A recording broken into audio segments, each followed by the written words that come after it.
Sweden, while not as expansive in its colonial endeavors as some other European powers, did have some overseas territories and influence during the period from 1400 to 1920. Here are some of Sweden's notable colonies and territories during this time frame. Finland was an integral part of the Swedish realm from the Middle Ages until the early 19th century, when it was ceded to Russia following the Finnish War in 1809. Estonia, particularly the island of Ösel, known today as Saaremaa, were under Swedish control during the Swedish Empire's expansion in the Baltic region in the 17th century.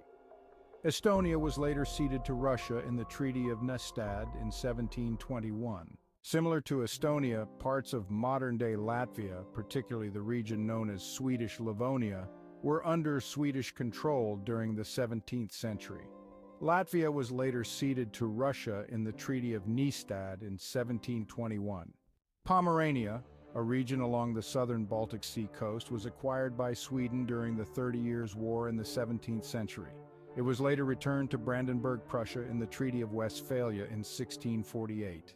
Located in modern-day Russia, Ingermanland was under Swedish control during parts of the 16th and 17th centuries. It was ceded back to Russia in the Treaty of Stolbovo in 1617. Livonia, which is now part of modern-day Lithuania, was part of the Swedish Empire's Baltic territories during the 17th century, but it was later ceded to Russia in the Treaty of Nystad in 1721. After the Treaty of Westphalia in 1648, Sweden gained territories in northern Germany, including parts of Pomerania. These territories remained under Swedish control until the early 19th century. While not colonies in the traditional sense, Swedish trading posts and settlements existed in the Caribbean during the 18th century. The most notable was the Swedish colony of St. Barthélemy, which was ceded to France in 1878. Sweden established a trading post on the Gold Coast, which is modern-day Ghana, in the 17th century, which later became the Swedish colony of Fort Christiansborg. It was eventually sold to Denmark in 1850.